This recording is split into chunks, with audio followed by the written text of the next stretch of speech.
This is On the Market, a Bigger Pockets podcast presented by Fundrise.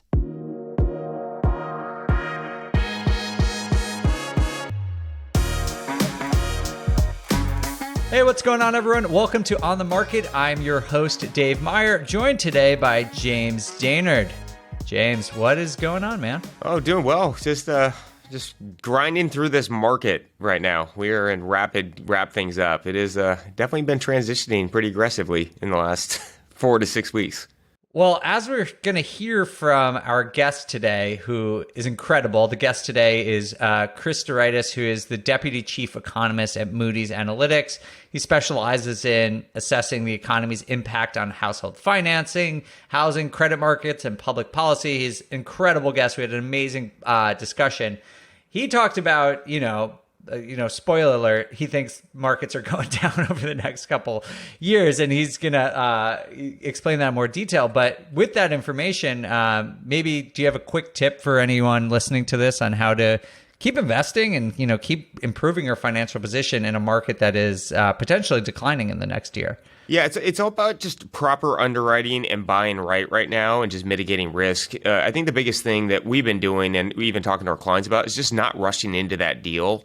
Really running your core metrics numbers, putting some padding in your pro forma, putting some padding in whatever your exit plan is. And, like what we're doing, or like my favorite strategy in 2008 to 12 was I just ran everything so worst case. As long as I knew I would break even no matter what on the deal, we would buy it. So just be super conservative on the numbers. We are seeing extremely good buys right now in the multifamily sector, though. We are getting pricing I haven't seen in a while. And so just really look for where the actual opportunities are. And if you were doing something the last 24 months, you might want to switch it up and look at a different investment platform at this time.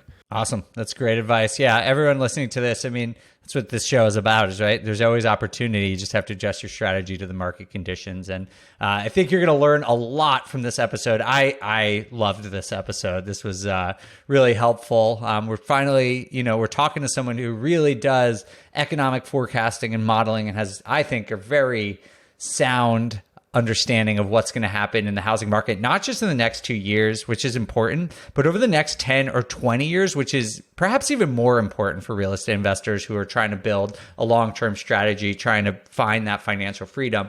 So definitely stick around for this. We're going to take a quick break, but then we'll be back with Cris deRitis from Moody's Analytics.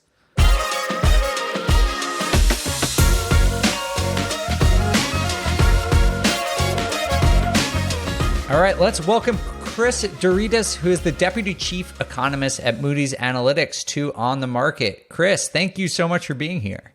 Thanks for having me. Looking forward to it. Well, James and I have been nerding out about some of your economic studies, and we'll get into some of the Moody's forecasts for the next few years. But first, can you just tell us a little bit about yourself and your role at Moody's? Sure. So I am the Deputy Chief Economist at Moody's Analytics. That's distinct from the rating agency that most people think of when they think Moody's. We have a different division that focuses just on risk analysis, and in particular, my group focuses on economics and economic scenarios. So we do a lot of forecasting across the United States. We look at a lot of local markets as well as international forecasting as well. So we're constantly looking at the data, trying to figure out where economies are headed, and hopefully providing some guidance that leads to better or more useful decision making.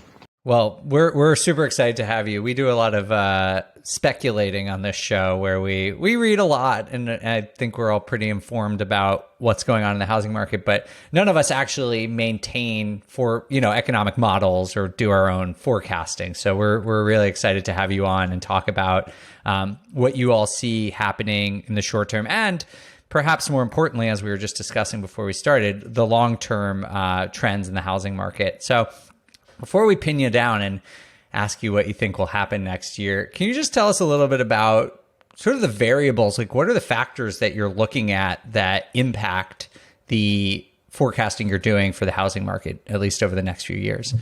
So forecasting housing is like forecasting any other asset. We look at both supply and demand. On the supply side, we're looking at the factors that impact builders' ability to build homes, right? So construction costs, how much are building materials, lumber prices have been a big issue throughout the pandemic, for example.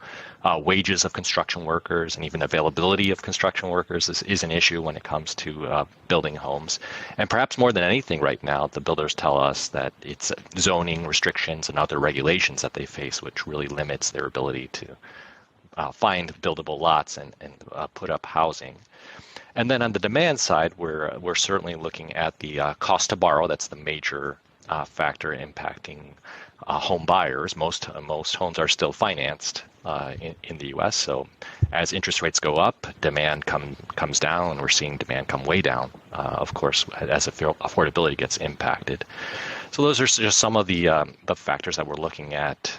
Household formations, right? So how many households are actually being added to the population? Well, that's a direct corollary or highly correlated with demand, right? You have more households coming in, you have more immigration or higher birth rates.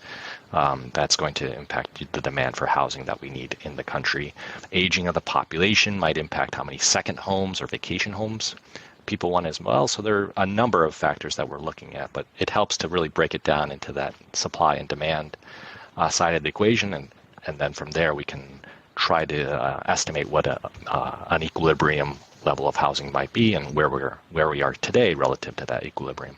Now, I've seen there's been a lot in the media coverage of Moody's forecasts, and it seems, I'll just summarize and let you do the detailed analysis. But I've seen that on a national scale, Moody's is predicting year-over-year price declines in 2023. Can you tell us a little bit more of the details about those predictions? Sure. So we run models, as I mentioned, that look at those supply and demand factors, and we are estimating what the equilibrium or trend housing value should be. What should house prices be if we just considered incomes or rents and look at historic ratios between prices and incomes? So that is a core or fundamental basis of our model. That then defines what the fundamental value is, and we compare that to what values we are currently observing in the housing market. And right now, during the pandemic, we saw a tremendous run-up in home prices, about 40% increase from the beginning of 2020 till today. That far outstrips what incomes did during that time, although we've had some nice income growth. It's nowhere near 40%. So as a result, our calculation leads to the conclusion that most housing markets across the country are indeed overvalued. So of the 400 plus metropolitan areas that we have in the country, we state that about 80% of them are above their fundamental value. Now, there's some measurement error in the models, as we know, and you said you're a data nerd, so there's a lot of volatility in the data. So you don't want to get overly excited by a market that's only 1 or 2% overvalued, right? So you want some threshold or some cutoff that really sticks out. So we tend to look at those markets that are more than 20% overvalued as being ones that we might be particularly concerned with, and then we rank order the markets to see which of these metropolitan areas we particularly want to be focused on.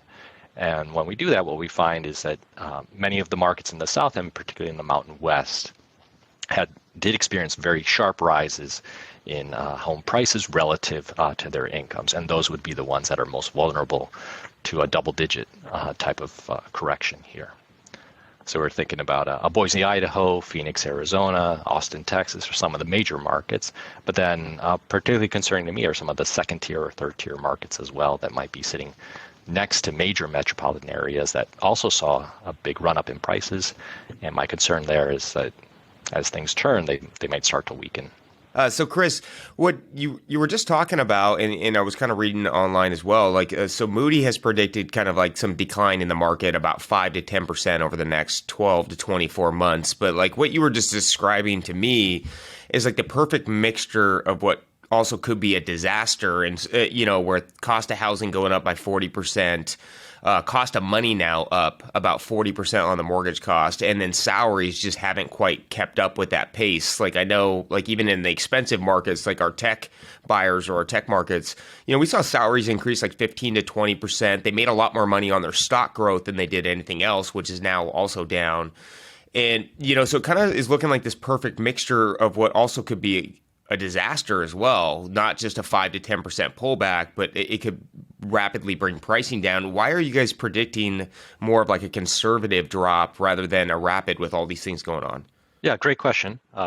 Parallels to the housing crash in the late 2000s are obvious.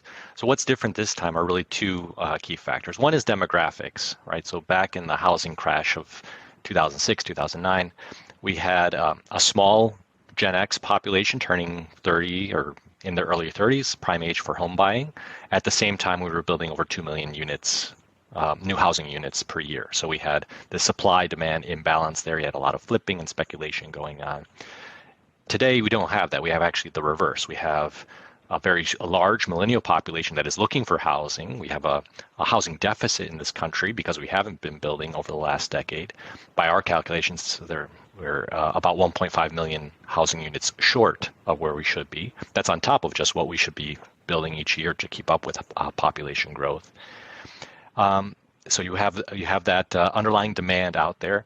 You have the lack of supply, so the demographics are actually more favorable today. So even as prices start to come down, our expectation is you will have buyers stepping up as prices come back into a more reasonable zone. You're right that the interest rates are a big weight in terms of affordability, right? So that is the reason why we do expect to see house prices come down, housing demand coming down over the next couple of years to begin with.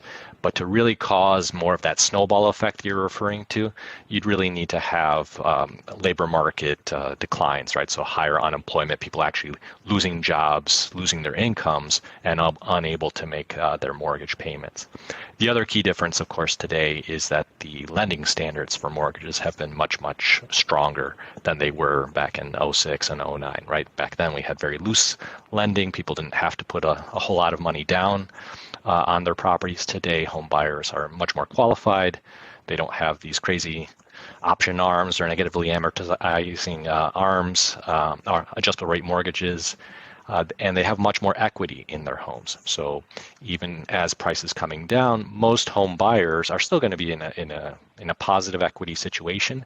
And the fact that they have been able to lock in very low interest rates, record low interest rates over the last couple of years means that they are more likely to fight for their homes, right? They're not going to let those homes go quite so easily into foreclosure, right? They're going to do what they can to avoid a default, because the consequence is going back into the market and then facing a much higher interest rate, facing much higher rent prices as well.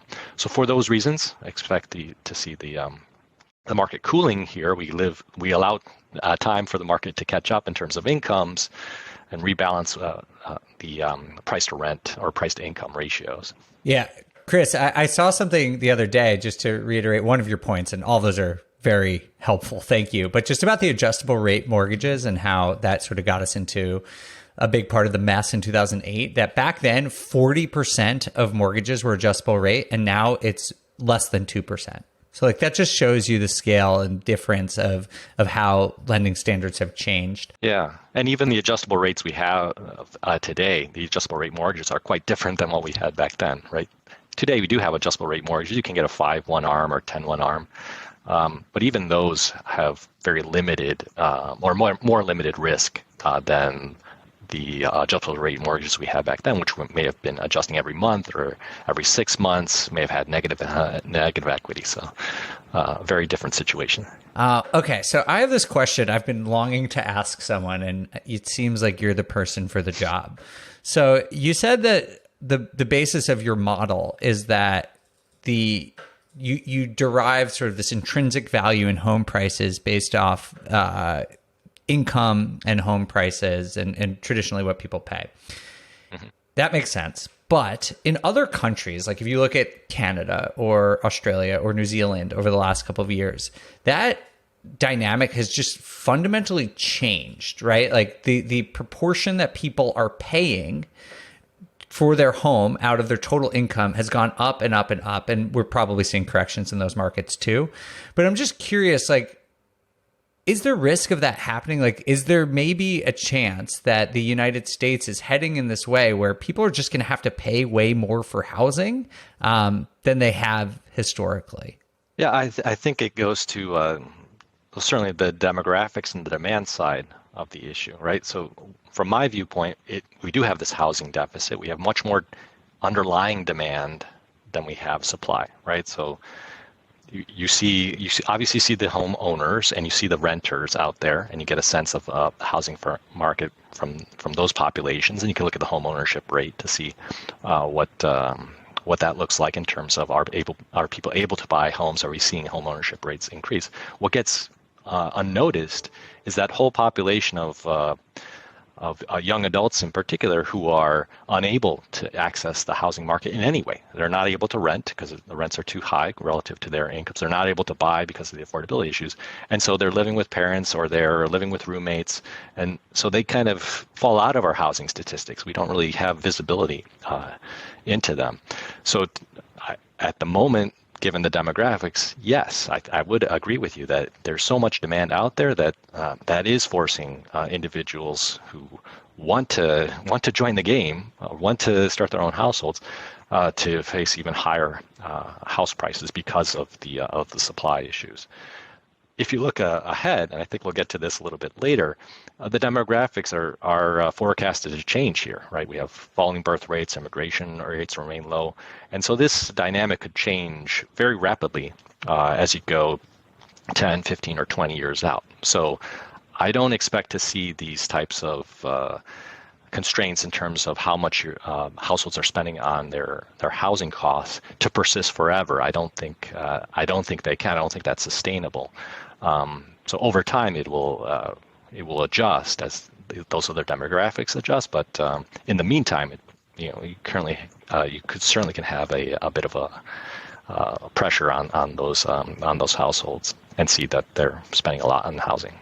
Well, yeah, because it's there's no other logic behind this that you can come up with. Like if you look at certain parts, like Vancouver, Canada, it's just very expensive real estate, very expensive housing, and right now, like even with what we've seen in the market pullback, like we've seen about a 20% drop off of the peak pricing, not medium home, but like the highest comparables that we were seeing. And like I was even talking to Dave about this earlier, is that you would think it would have more impact with the cost of money. And like if the cost of money is up 40%, we've just seen this, like I would almost think that the housing price would come back even further, like almost drop as fast as it appreciated over the last 24 months. And we're seeing a pullback. We're not seeing that kind of free fall.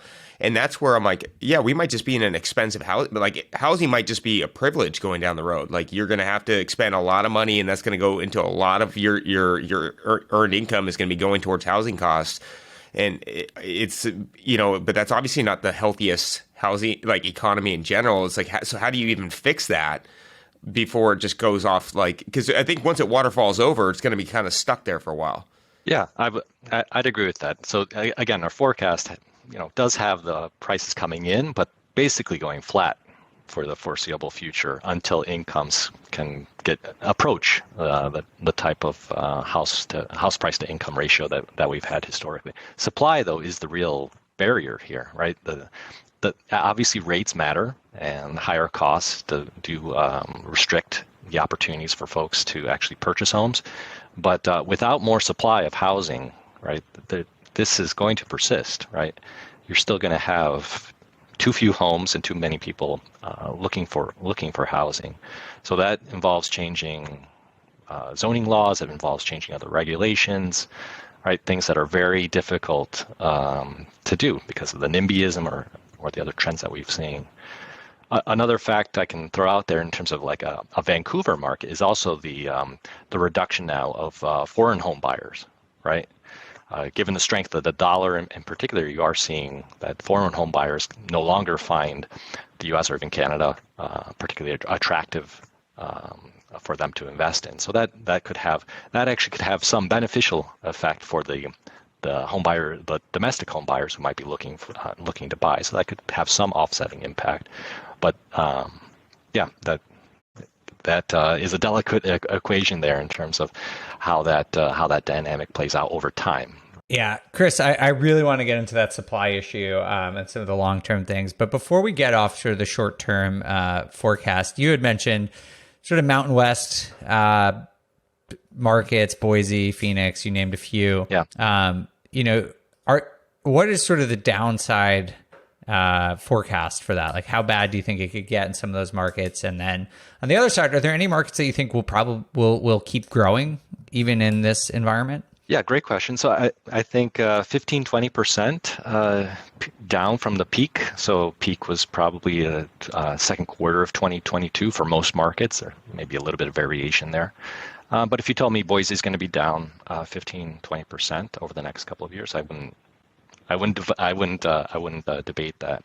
But that's off of a 40-50% increase, right? So for the homeowner who's been there a while, or the homeowner who tends to stay there a while, right? This isn't catastrophe, right? This is something they, to a large extent, could ride out.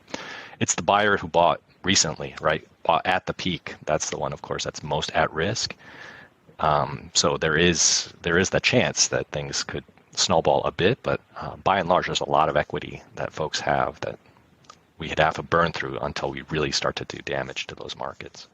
So the second question there was, are there markets that are going to grow? I think we saw some in like maybe the Midwest or Northeast, or do you think things, or will maybe not even grow, but at least like be a little bit insulated from downside risk? Yeah, there certainly are markets that didn't experience quite the run up that others did in the Northeast and the Midwest. There was a lot of migration out of those areas into the South and to the Mountain West states that drove the prices up.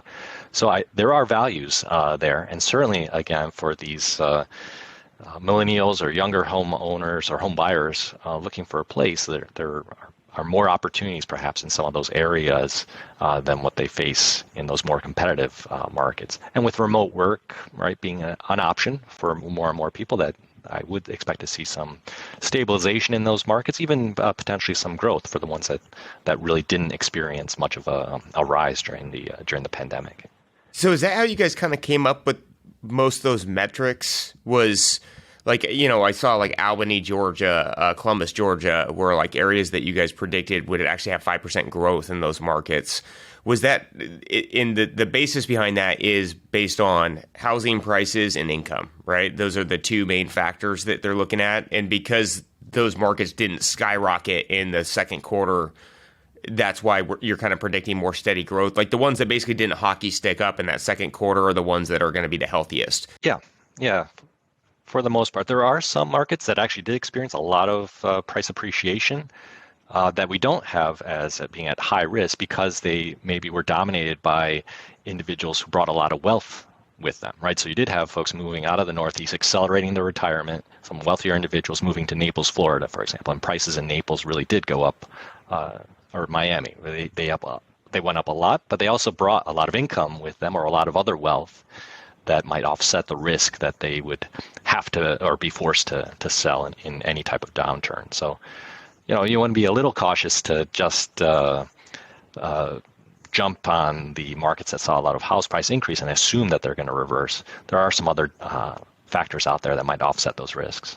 All right. Well, that's super helpful, Cris. Hopefully everyone listening to this appreciates that. It's a really, really good informed analysis of what might happen in the market over the next couple, year or two. But real estate investing is a long-term game for most people, and we'd love to pick your brain about what's going on long-term. You said it very succinctly, and I loved it. You just basically said we need more supply. Like that's the problem with affordability in the United States. That seems to be causing a higher, maybe I'm wrong here, but it seems like there's a higher degree in pricing variance than like we've seen traditionally in the housing market. Can you just tell us a little bit more about the nature of the housing supply shortage in the U.S., and then James and I will ask you 100 more questions. Yeah, absolutely. So there's definitely a shortage, particularly at the lower end of the market. And we do break out home prices in these different markets by tier, right? So we'll group each market into low, medium, high tiers by price in that market. And what we've seen is that prices have risen the fastest at the lower tier. There's lots of demand in that lower tier. People are looking for starter homes, looking for homes that they can then maybe live in for a while and turn into investment properties, right? So there's a lot of demand in that particular segment, much more than the available supply. So prices have gone up across the board. I don't want to say that high tier markets or high tier homes aren't rising as well. They just haven't risen as fast as the lower tier, and that's very much a consequence of the fact that you do have so many people looking to enter the housing market. You do have regional variation as well when we think about the affordability of housing, where people are wanting to live or choosing to live. Right, so there is quite a variation in terms of affordable housing, in terms of the demand. And then on the supply side, right, there are certainly land constraints that will drive up home prices as well and limit the amount of affordable housing that you might be able to build in like a San Francisco or in the Bay Area versus, areas like a Dallas, which until recently at least have a lot of land to build on, but now are actually facing constraints in terms of travel time and other considerations that buyers may have, right? If you have to commute to work still and you're living 2-3 hours away, right, that's not going to work either. So it's not commuting, that's traveling. Yeah, so that's sort of fascinating. So what you mentioned sort of at the top of the show that some of the issues that are contributing to this, but I'd love to talk about a few of them. One of them is this idea of NIMBYism, which is not in my backyard, what it stands for, and is sort of this phenomenon where people always speculate that they want more housing, but they don't want it built near them because that would add more supply in their neighborhood, or maybe they don't want multifamily units in a single family neighborhood, something like that. Can you just talk about that phenomenon and how that specific issue is contributing to the housing shortage? Yeah, it's pretty interesting, right? What I find particularly interesting is that it seems to cut across the political divide, right? You ask folks on the left, you want more housing? Of course, we want more housing. Housing is a right. Everyone needs a place to live. We want more housing. Okay, how about we build it? There's a nice lot not too far away from you. We'd like to put a multifamily complex there. We need to achieve density, right? That's one of the ways we can lower housing costs as well, or build up a lot of housing units in a short period of time. Wait. Well, no, there's traffic congestion issues, or there's a million different reasons why we want more housing, but we don't want it near us.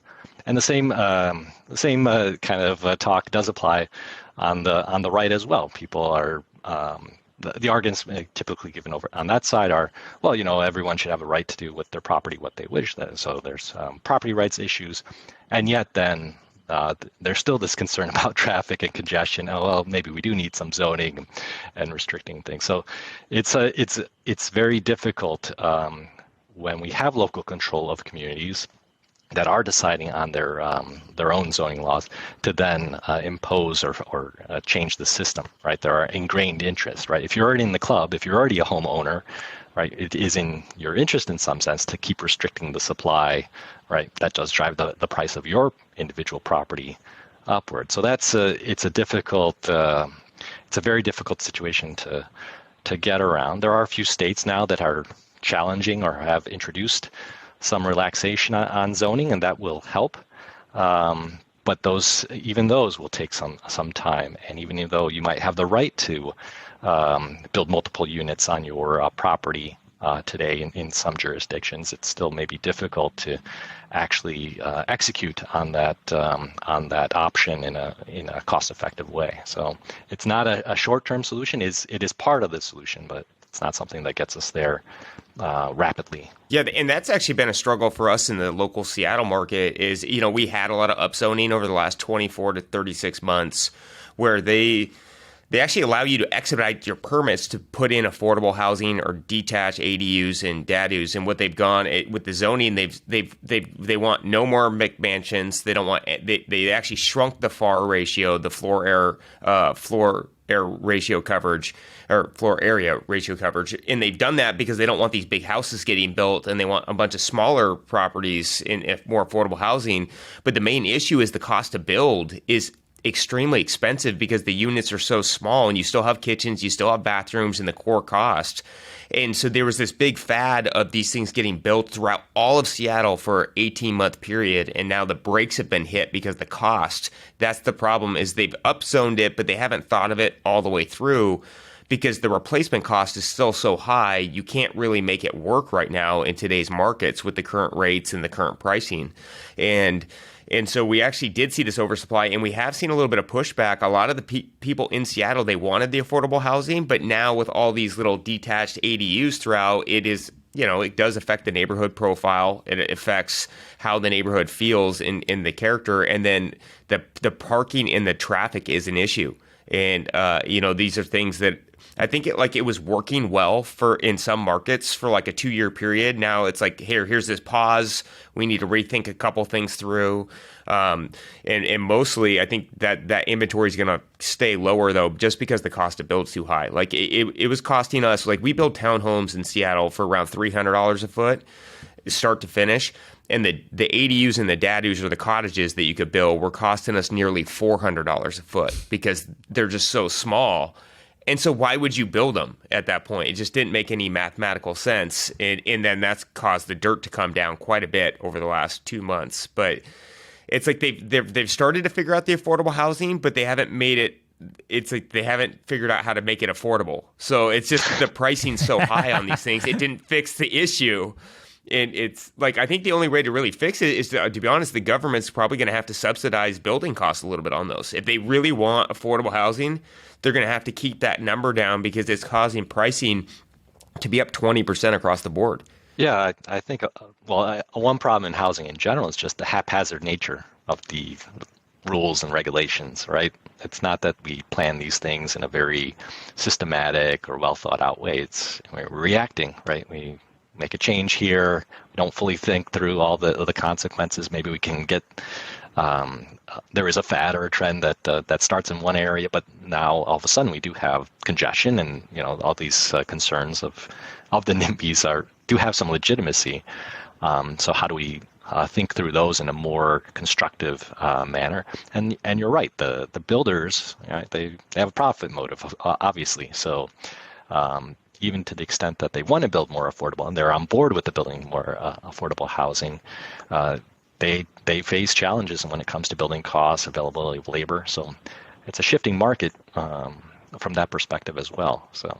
Yeah, and going to your point, the inefficiencies of the city, the debt cost is actually one of the worst costs of the whole thing because it takes so long to get permits with the pandemic and supply chain. I mean, labor shortages, plans, permits, everything take 30% longer than it used to. And so the debt cost too is so unless they can figure out how to build that faster and cheaper, it's not like a solution that's really working in today's market.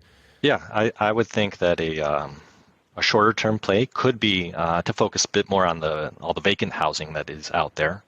Now that's also tends to be there's a lot of there are millions of vacant homes that are not used even seasonally or occasionally. They're just in need of repair. They need some attention to be brought into active use, but they do tend to be scattered, right? So kind of along the same lines of, okay, it's great, we can build accessory dwelling units, but that's not the same as open tract development, right? The costs are much higher because they're one-offs, right? It's one unit here, one unit there. So there is an opportunity I think, to rehabilitate vacant homes and bring them online a bit faster because they don't have all those permitting restrictions. The home already exists, right? It just needs to be fixed up. But I think that only happens with some type of support to kickstart the process as well. An individual, is going to face a lot of challenges if they want to fix up their home, bring it back in the market. They may not be able to capture the full value in terms of the market rent until all the other properties around them are also kind of reaching the same level of amenities or building quality. So I think you do need to see some government support out there to provide the incentives for the builders to either fix homes or build new homes and provide that additional housing. So I think there are other solutions we can come up with here beyond just trying to find another place to build and facing all the permitting and regulations that you mentioned.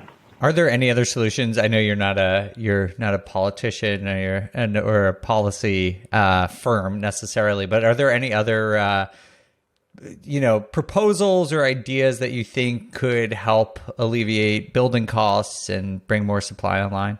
Well, now there's this whole idea of office conversions, right? So now we have another imbalance caused by the pandemic. Retail and office, we have too much retail space, too much office space, should be converting that. That's, I think, a lot of analysts say, oh, it's obvious, right? It seems like a coincidence of once, right? You have these empty office buildings that are getting underutilized, and you still have a lot of need for housing, right? Why not just convert them over? Right, and that's a promising solution, but as we know, when we talk to builders, it's not that easy, right? The footprints of buildings are quite different. The location of buildings might be, the location of office buildings may not be zoned for residential, so you have again some regulatory or zoning issues. So these. I think there is opportunity there to do some of these conversions, but that again is going to be a slow process, right? It probably needs to happen, right? We don't want empty buildings sitting vacant all over the place, so there is economic value to them.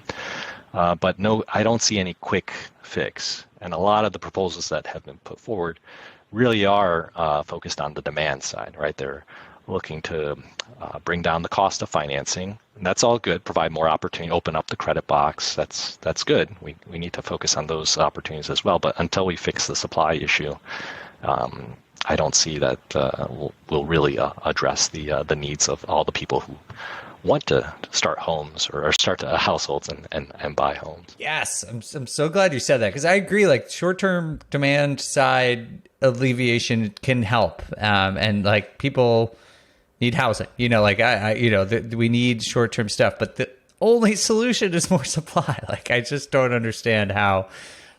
It seems like not even like in the either side political discourse, like people are talking about long-term housing issues and how it's going to be addressed over 10 or 20 years.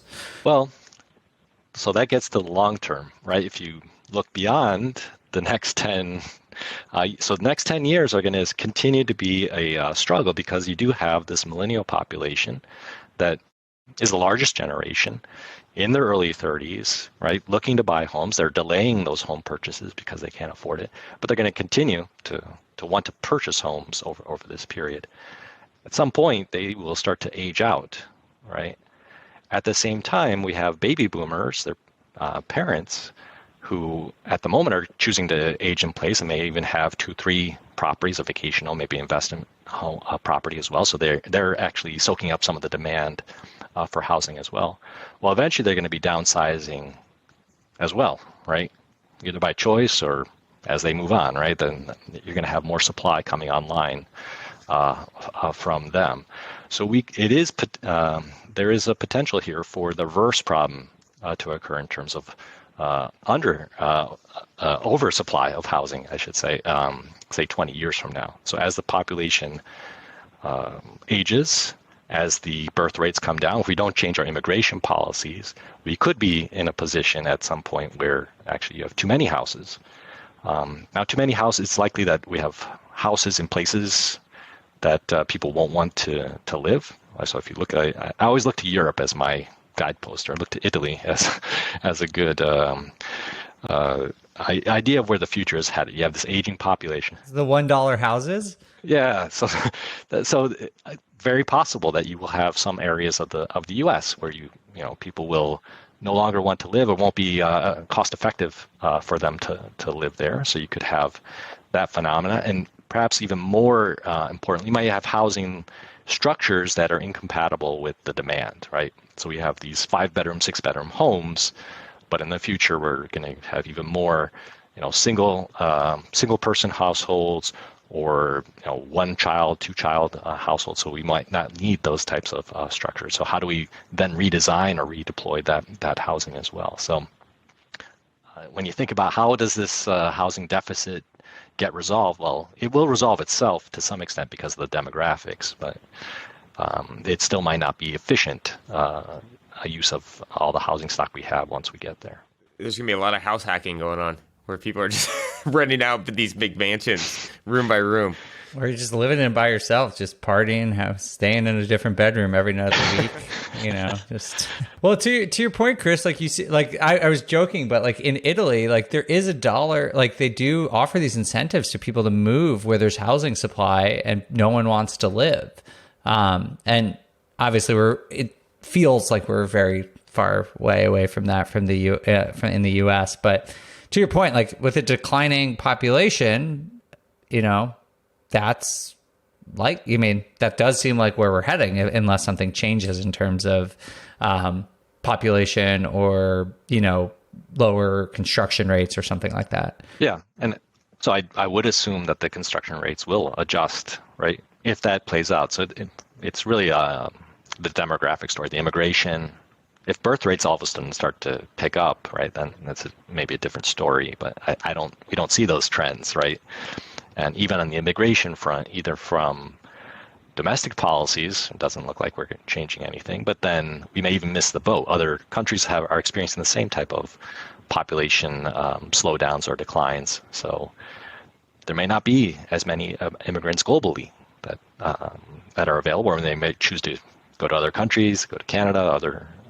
Other countries may soak up some of that immigration as well. So I do see a slowdown as we start to look at 2040 or 2050, right? Start to go out a ways. In our forecast, we have construction coming down as household formations are coming down as well. So if you guys are predicting that, as demographics, population shrinks, that there's going to be an oversupply of housing or affordable housing for people to actually purchase, there's still going to be. What about the rental market and the apartment market? Do you feel like there's going to, like, we've seen a rapid amount of rent growth too over the last 24 months, and do you guys feel that there's going to be an oversupply in that space too, or because of the need for smaller households, that's going to be in high demand and there could be higher rent growth on those areas because they don't need the 3-bedroom house, they just want a 1-bedroom apartment? Is that going to be where you think there still could be a lot of growth over the next 10 to 20 years because that's just where the demand is, small living, affordable cost instead of buying? Is that something that you guys have kind of forecasted out or looked at, like on the smaller apartment scale? Like, is that where the major growth is going to be? Yeah, I think so. Because there has to be growth somewhere. Right. No, and the other thing is these demographic trends, right? They play out over decades, right? It's not something that you'll see very obviously, right? You'll see things slowing perhaps, but you also have the cyclical volatility in the economy. So you might not actually recognize it year to year if you're looking at things. You might, next year could very well be an up year when it comes to construction, right? If things were to turn around, right? There is still this housing deficit that I mentioned. So I think short term, multifamily apartments, clearly there's a lot of demand. So the lack of affordability in home buying does mean that you will have more households renting, looking for rentals. But even there, at some point, as you mentioned, you do have these double-digit rent increases over the last couple of years, and affordability is being hit hard there too as well. So I don't expect to see those rent trends continue at this pace, but I do expect to see the demand for rentals hold up better than the demand for purchases in this current environment. But there will be demand destruction, right? You have households that would have been formed if they could, that just won't, right? Because it's just too expensive to either buy or rent. So I do expect to see that that rental market hold up reasonably well. I don't think we should count on those double-digit type of rent growth rates coming back anytime soon. I think that was a unique situation when it comes to the pandemic. But going forward, I would expect to see that demand, certainly in those particular markets where people want to live, continuing for the foreseeable future, versus building those larger luxury single-family homes. The McMansions are over. Yeah, maybe so. We'll see. People really like them, so we'll see. Well, I've seen that about the affordable housing that actually, this is kind of a sidebar, but in California, they kind of outlawed the big mansions in some areas. So now they're doing mansion basements Yeah, I saw that as well. because you're not going above ground, so you're allowed to do that. And people have like pools and gyms, and like they're like, all right, well, you won't let us do it above ground, so we'll just do it below ground. And these things are massive. It's like a whole city underground. So I think no matter what, there's always going to be a demand for McMansions as well. The amount people will find a way around any rule never ceases to amaze me. It's just like they will figure out the way to do it if they want to do it and still stick to the letter of the law. I mean, it is pretty cool. Yeah, a basement pool. That just sounds weird. All right. Well, Cris, thank you so much for being here. This has been super helpful. I have a whole line of questioning. Maybe you can come back sometime. We'd love to talk. I'd love to talk more about not even just housing, but the economic implications of declining population, because I think that is a big juicy topic we'd love to talk about again. But this was phenomenal, super helpful for myself, and I'm sure James, and for all of our listeners. So thank you so much for being here. If anyone wants to connect with you or follow up, where can they do that? They can follow up with an email, christian.deRitis@moodys.com, or I'm on LinkedIn or Twitter. Middleway Econ is my Twitter handle. All right. Thanks again, Cris. Thank you. Thank you.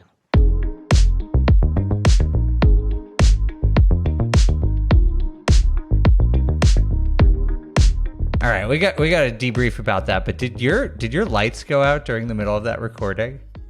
It did. All of a sudden, it got into the mood lighting. All of a sudden, I was like, yeah, oh, here we go. It looks like there's like a spotlight on you right now. If you're not, I'm looking pretty oily right now, actually. But well, you got like a beam right in your face. I mean, yeah, if you're not watching this on YouTube, right in the middle, we sort of had a little snake bit recording here. We were having a lot of technical issues, and we finally resorted to them, and then James's light went out. I was like, what the hell is going on? Why is everything breaking right now? It just auto turned off. We were doing the recording, I was like, did anybody notice that? Obviously. I was messaging Kaylin about it. It must be like a full moon or something today. I don't know what's going on. Yeah, that is a first. Anyway, that was awesome. I mean, that was super interesting. I'm curious what your main takeaways were. My main takeaway was, I've always thought real estate is like this super safe investment over a 20-year period. And it's really actually making me double think. Not that I do believe in real estate and it's always an asset you want to own, but going forward just with the demographics and how we kind of ended it, I definitely want more information about this because, where you buy and how you buy today can make a big difference down the road for you. And, I am glad we've transitioned out of a lot of single family into apartments over the last 5 years because the demand's going to be there. Yeah, it's super. It was really interesting, just the timeline, and it kind of makes sense, right? Like we're probably going to see a pullback over the next year or two, but the 10-year horizon, just based on demographics alone, pretty encouraging for the housing market as a whole. But beyond that, remains sort of like a question, right? Like once the millennial demand is done, and we get to Gen Z, which is a smaller generation. And with declining birth rates and declining immigration rates, that could potentially lead to less demand. But like we said, like that doesn't necessarily mean there won't be demand because we're at a shortage right now. So it's something I think we need to look at more, right? Like is the declining demand just going to reach equilibrium and like then we'll actually be in a better place? Or is there a potential that prices or demand could fall so much that we actually get in the opposite where we have too much housing? We'll have to look more into that over the next couple of years. But luckily, we've got like 5 to 10 years to figure that out. Yeah, we got some breathing room, I think, and that's why it's so important to really watch these trends over the next. We just came out of the craziest 2-year run, and I think the data's all messed up everywhere, to be honest. And it's like really paying attention over the next 24 months of what's trending is going to be make a big difference in how you're going to invest down the road. Absolutely. Well, thank you for joining us, James. For anyone listening, we appreciate it. Just a couple of things. First and foremost, if you like this show, I think you will because this show is awesome. I love talking to Cris. Share this. We would really appreciate if you shared these episodes with your friends or if you have people who are freaking out about the housing market, want to know what's going on, this is a great episode. Share it with them, help inform other people in the investing or home buying communities about what's going on in the market, and give us a review if you liked it. And if you have any feedback about this show or thoughts, you can message me. I'm on Instagram at @TheDataDeli. James, where can people find you? Best way to get a hold of me is on Instagram at JDaneFlips. All right, sweet. James, thank you so much. Appreciate your time today. And thank you all for listening. We'll see you next time for On the Market. On the Market is created by me, Dave Meyer, and Kaylin Bennett. Produced by Kaylin Bennett. Editing by Joel Esparza and Onyx Media. Copywriting by Nate Weintraub. And a very special thanks to the entire BiggerPockets team. The content on the show On the Market are opinions only. All listeners should independently verify data points, opinions, and investment strategies.